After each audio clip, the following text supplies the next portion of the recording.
fear with breast and brow. I take you for now and for always is always now.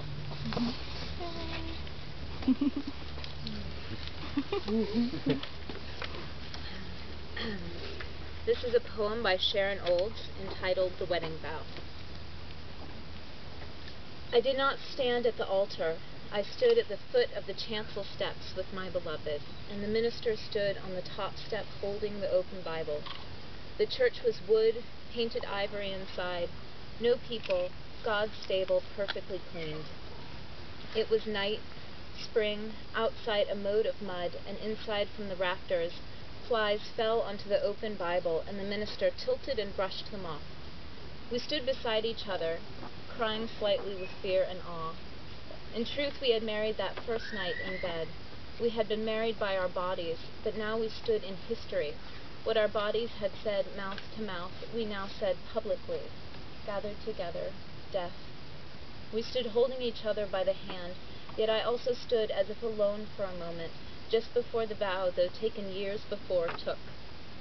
It was a vow of the present and the future, and yet I felt it to have some touch of the distant past or the distant past on it. And then it was time to speak. He was offering me, no matter what, his life. But it's all I had to do that evening, to accept the gift I had longed for, to say I had accepted it, as if being asked if I breathe. Do I take? I do. I take as he takes. We have been practicing this. Do you bear this pleasure? I do.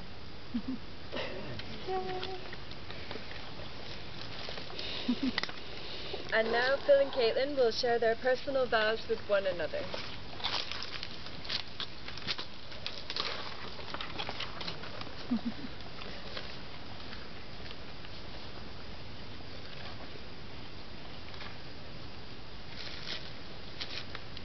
My love. My love.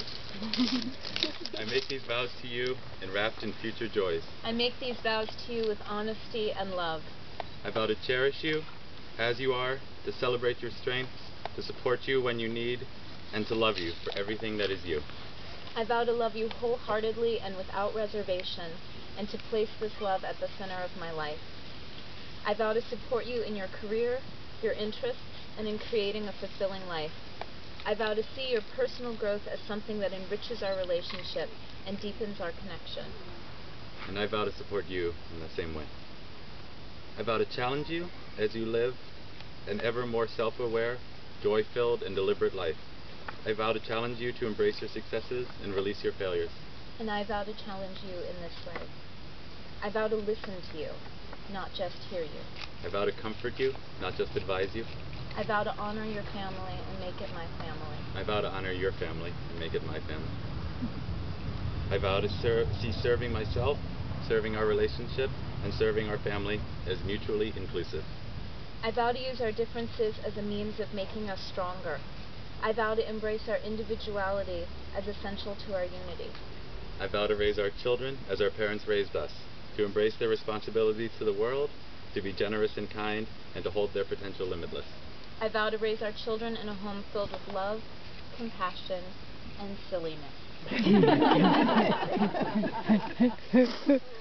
I value your intelligence, your passionate curiosity, and your steady conviction that nothing is so good that it cannot be made better.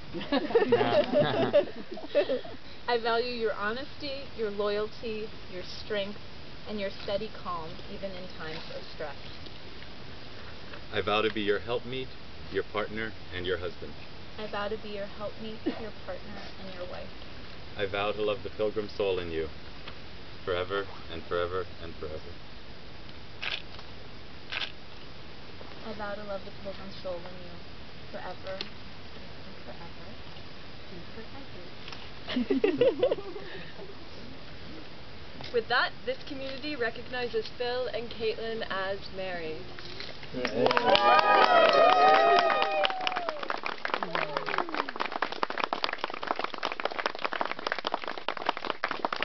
and Caitlin have asked that in recognition recognition of your role in their marriage ceremony, that you please sign their marriage certificate. The certificate was prepared by their friend Jeff Morgan, and it's located up in the house near all the family photos in the dining room. Please sign it before you leave. Now, please join us as we head up the hill for dinner, followed by toasts and celebration.